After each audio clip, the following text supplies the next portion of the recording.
I once held a conviction so firm, it felt like an unshakable pillar of my identity. I would never sponsor a woman's university education. This wasn't a casual preference.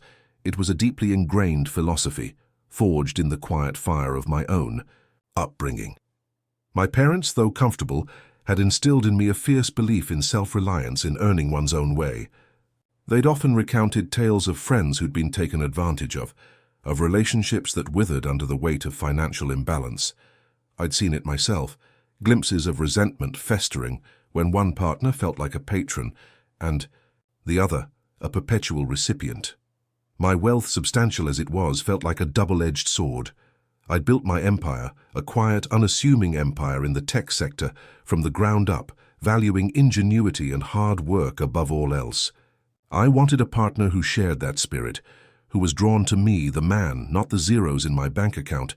I wanted an authentic connection, untainted by the shadow of money, unburdened by the unspoken contract of financial dependency. I believed in building something together, brick by brick, not buying a ready-made foundation. My life, outwardly, was one of quiet success. My penthouse apartment offered panoramic city views, my garage housed a collection of understated luxury cars, and my portfolio hummed with the quiet efficiency of well-placed investments. Yet I dressed simply, drove a sensible sedan for daily errands, and spoke little of my business dealings. I was a ghost in my own opulent machine, deliberately so. I wanted to be seen, truly seen, for who I was, not what I had. This was my test, my filter, my way of ensuring purity and connection. Then came the first twist, delivered with a cruel, elegant precision. Her name was Ilara. I met her at a charity gala, an event I usually dreaded but attended out of obligation. She wasn't draped, hadn't designer labels or sparkling with ostentatious jewelry. Instead, she wore a simple, elegant dress, her dark hair pulled back in a practical yet graceful bun, and her eyes, the color of warm honey, held a spark of genuine curiosity. We spoke for hours, about books, about art, about the subtle absurdities of modern life. She was a kindergarten teacher, passionate about early childhood development, brimming with an idealism that captivated me. She laughed easily, a bright, clear sound, and listened with an intensity that made me feel truly heard. I fell deeply in love with Ilara, a connection that felt profound, unlike anything I'd experienced before. She was everything I thought I wanted: intelligent, kind, grounded. As our relationship deepened, as shared sunsets turned into shared mornings, the question of my wealth loomed. I debated, agonized. Should I tell her? Would it change everything? The memory of those cautionary tales, the fear of being loved for my money, always won out. I rationalized it. If she truly loved me, my financial status wouldn't matter. It was a test, yes, but a test of her character, of the strength of our bond against the superficiality of the world. I presented myself as comfortable, certainly, but not wealthy. I drove my sensible car on our dates, chose charming, mid-range restaurants, and spoke of my work in broad, unspecific terms. She seemed content, happy. We talked about a future, a cozy home, maybe a small garden. My heart swelled with the conviction that I had found the genuine article. But life, it seems, doesn't always reward such noble intentions. Over time, subtle shifts began to emerge. Ilara would occasionally sigh when we passed a particularly grand house or comment wistfully on a friend's exotic vacation. She'd talk about her dreams for a larger apartment, for a life where she didn't have to worry about every grocery bill. Her anxieties about her own modest income, and by extension mine, became more pronounced. She'd ask, gently at first, about my long-term plans, about my financial security. I'd deflect, reassure, but never reveal the full truth. I saw it as her growing comfort, her trust in me. In hindsight, it was her growing apprehension. She perceived my lack of outward affluence as poverty, or at least a lack of ambition that clashed with her burgeoning desire for stability and a comfortable future. She believed I couldn't provide the life she envisioned, the security she craved. The irony was a bitter pill, one I wouldn't fully taste until much later. I, a man of immense means, was deemed poor. Then Liam entered the picture. Liam was my best friend, a boisterous, charming architect with an easy laugh and a penchant for expensive suits. He was everything I wasn't, outwardly. Flashy, confident in his success, unashamed of his wealth. I introduced them, thinking nothing of it. Ilara found him engaging, and I, secure in my love, saw no threat. He was a friend, a brother. The conversations with Ilara grew harder. She started comparing our lives to Liam's, subtly at first, then more overtly. Liam just bought a new condo, she'd say, her voice tinged with a longing I couldn't quite place. He talks about starting his own firm, really making something of himself. My heart sank each time. Was I not making something of myself? Was my quiet success invisible? The breakup was a slow, agonizing bleed, culminating in a conversation that still echoes in the hollow chambers of my memory. We were sitting in my modest living room, the one I'd deliberately furnished to appear comfortable but not extravagant. Ilara's eyes, once so full of warmth, were now clouded with a quiet desperation. "I love you," she began, her voice soft, "but I need more," protagonist's name. "I need security.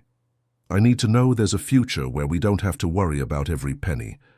I want a family, a home, a life where I can give my children everything they need without constantly struggling." My chest tightened. This was it. The moment of truth. I could tell her, I could reveal the truth, shatter the illusion, show her the vastness of my resources. The words hovered on my tongue, a desperate plea for understanding. But pride, stubborn and foolish, held them back. I had built this relationship on a foundation of perceived modesty, and to reveal my wealth now felt like a betrayal of my own principles, a desperate last-ditch effort to buy her back. It felt like admitting my test had failed, that my belief in genuine connection was naive. I wanted her to choose me, not my money. So I said nothing. I simply nodded, my throat tight. "I understand," I managed, the words tasting like ash. "I want you to be happy, Ilara." And so she left. Not just left, but married Liam. The speed of it was breathtaking, a whirlwind of engagement announcements and wedding invitations that felt like paper cuts to my soul. I attended the wedding, a ghost at the feast, watching them exchange vows, their faces radiant with a happiness I had once believed would be mine. He gave her the security she craved, the grand house, the exotic vacations. He gave her the life she envisioned. For years now they have built a life, a family. 2 children, a boy and a girl, their laughter echoing through the manicured lawns of their sprawling suburban home. Their relationship, from my vantage point, appears almost saccharine in its perfection. Their social media feeds are a relentless montage of family holidays, anniversary dinners and beaming smiles. Liam, ever the proud husband, showered her with gifts, with experiences, with the visible markers of success. And I remain unmarried, a silent observer of the happiness I inadvertently pushed away. My unshakable pillar had crumbled, and the lesson learned was that my carefully constructed rule had backfired spectacularly. The constant gnawing question, a relentless whisper, in the quiet hours was, what if I had told her? Would she have stayed? Would our love have been enough once the financial anxieties were lifted? The regret was a heavy cloak, suffocating me in its folds. The universe, however, wasn't done with its lessons. The years that followed Ilara's departure were a blur of work, travel, and profound introspection. The loneliness was a constant companion, a dull ache that settled deep in my bones. My penthouse felt too large, my success hollow. I spent countless nights staring out at the city lights, replaying every moment, every conversation, every decision. My initial philosophy, once so solid, now felt like a fragile glass shattered on the floor. It hadn't protected me. It had isolated me. I began to question everything. Was my desire for pure love simply a form of self-sabotage? Was I so afraid of being used that I pushed away genuine connection? The adage, "What works for Mr. A may not work for Mr. B," began to take root in my mind. Liam, my best friend, had found happiness by being open, by providing. My secrecy, my deliberate obfuscation of wealth, had led to heartbreak. Perhaps my approach was fundamentally flawed. Perhaps for me, the path to true connection lay in transparency, in openly sharing my resources, in being a partner who actively enabled dreams rather than passively hoping they would align with my perceived limitations. My new conviction began to solidify. The problem wasn't my wealth, but my hiding of it. The next time I would be open, I would be generous, I would invest in the woman I loved, not just emotionally, but practically, financially. I would build her up, empower her, ensure she had every opportunity to reach her full potential. And in doing so, we would build a life together, free from the anxieties that had plagued my relationship with Ilara. This was a direct counter-reaction, a desperate attempt to correct the past, to rewrite my narrative. I decided to be proactive in shaping the next relationship, to use my resources as a bridge, not a barrier. And so, after a period of healing and recalibration, after I felt ready to tentatively step back into the dating world, I found another woman. Her name was Serafina. I met her at a local art gallery where she was volunteering, her passion for the pieces on display radiating from her. She was a student, working part-time jobs to fund her studies in graphic design, her ambition burning bright despite her financial struggles. She lived in a small, cramped apartment, and her clothes, though clean and neat, spoke of careful budgeting. But her mind was sharp, her wit quick, and her artistic vision breathtaking. We clicked instantly. There was a genuine connection, a comfortable rhythm between us, a shared appreciation for beauty and creativity. This time I adopted my new approach. On our third date, over coffee, I laid it all out. I spoke of my business, my success, my financial stability. I explained my past mistakes, my desire for a relationship built on complete honesty and mutual support. I told her I wanted to help her achieve her dreams, to remove the financial obstacles that were holding her back. Her reaction was a mix of awe and profound gratitude. Her eyes widened, a flicker of disbelief, then tears welled up. I don't know what to say, she stammered, her voice thick with emotion. No one has ever offered me anything like that, and so I did. I poured resources into her education, her aspirations, her comfort. I paid off her student loans, funded her design software, bought her a state-of-the-art laptop, and even helped her find a more comfortable apartment closer to her university. I encouraged her to pursue internships, to attend workshops, to immerse herself fully in her studies without the burden of part-time jobs. My pride in her achievements was immense. I saw her blossoming, shedding the anxieties that had weighed her down. Our dates became less about careful budgeting and more about shared experiences, art exhibitions, weekend trips, quiet evenings discussing her latest projects. I felt a deep satisfaction, a sense of purpose. This time I thought, it's different. This time it's working. I was actively contributing to her growth and in doing so, strengthening our bond. Serafina's transformation was remarkable. Academically, she soared, her designs winning accolades, her professors praising her talent. Professionally, she secured coveted internships at top design firms. Personally, she blossomed into a confident, articulate, and worldly woman. She dressed impeccably, spoke with newfound authority, and moved with an effortless grace.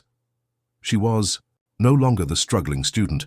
She was a rising star, a force to be reckoned with. I watched her beaming, thinking I had finally cracked the code. I had invested, and the return was a beautiful, empowered partner. But life, it seems, delights in its cruel paradoxes. As Serafina grew, subtle shifts began to emerge, almost imperceptibly at first. Her reliance on me, once a source of comfort, began to wane. Her focus shifted, from our shared life to her burgeoning career, her new network of professional contacts, her increasingly demanding schedule. Our conversations, once intimate and personal, became more about industry trends, design challenges, and networking events. The emotional distance grew, a chasm that widened with each new success she achieved, each new independent step she took. She was meeting new people, people who shared her newly elevated professional and social standing, people who hadn't been there when she was struggling. The second breakup was not a dramatic confrontation, but a quiet, almost clinical conversation over dinner at a chic new restaurant she had discovered. Her voice was calm, almost detached. As she explained, "You've given me so much," she began, her eyes clear, devoid of the emotional turmoil I remembered from Ilara, "more than I could ever have dreamed of. And because of you, I've found my own path. I've built a career, a network, a life that is truly mine." My heart pounded, a premonition of dread. "And us?" I managed, my voice barely a whisper. She sighed, a soft, almost regretful sound. "Our dynamic has changed. I don't need to be taken care of anymore. I need a partner who is on my level, who understands this new world I'm in, who can challenge me in different ways. And honestly," she paused, her gaze steady, "I think I need to build something entirely on my own, without anyone else's investment. It's not about you, it's about me finding my own independence, my own strength." The shock was profound, a jarring déjà vu. The realization hit me with the force of a physical blow. The opposite strategy had yielded the same heartbreak. I had hidden my wealth and she left. I had flaunted my wealth and invested it and she still left. My attempts to control the outcome, to apply a formula to the unpredictable chaos of human connection, had failed twice. The aftermath of Serafina's departure left me adrift in a sea of profound confusion. Two completely different approaches, two heartbreaks, two women who had in their own ways outgrown or moved past me. The core lesson finally began to crystallize, not as an intellectual concept, but as a raw, visceral truth. Life is not a linear progression. It is a series of unpredictable twists, a labyrinth where the path you choose, no matter how logical or well-intentioned, can lead to an unexpected dead end. What works for Mr. A, who might find love by openly sharing his wealth and building a life of shared luxury, may utterly fail Mr. B, who tries the same, only to find his partner seeking independence once empowered. And what fails Mr. A, who hides his wealth in a quest for pure love, might also fail Mr. B, who then tries to flaunt it, only to be left behind once the project is complete. It wasn't about the money, or the lack of it, or the strategy. It was about the inherent unpredictability of human connection and individual paths. I realized then that the problem wasn't my wealth or lack thereof, but perhaps my attempt to control the outcome based on a formula. I had treated love like a business venture, a problem to be solved with the right strategy. But love isn't a formula. It's a dance, a chaotic, beautiful, often illogical dance. It's about two individuals, each with their own evolving needs and desires, navigating a shared space. My attempts to engineer the perfect relationship, to avoid past mistakes by doing the exact opposite, had only led me back to the same painful destination. I am still unmarried, still living in my spacious apartment, still observing the world, from a distance. But now there is a different kind of understanding. The bitterness has begun to recede, replaced by a quiet acceptance. I no longer believe there's a right way to approach love, a perfect strategy that guarantees happiness. Life, with its endless twists, has taught me that certainty is an illusion and control a futile pursuit. Perhaps the biggest lesson is simply to embrace the journey, the uncertainty and the lessons, however painful. To approach each new connection not with a preconceived plan, but with an open heart, ready for whatever unpredictable turn the road may take, knowing that sometimes the most profound experiences come from the paths we never intended to walk. The twists aren't just unexpected events. They're the moments that force us to reevaluate everything we thought we knew, stripping away our illusions until we are left with the raw, beautiful, and terrifying truth of life's unwritten rules. If you found this story compelling and resonated with the unpredictable nature of life's journey, consider subscribing to my channel for more narratives that explore the depths of human experience and the surprising twists along the way. Your support helps me share more stories like this.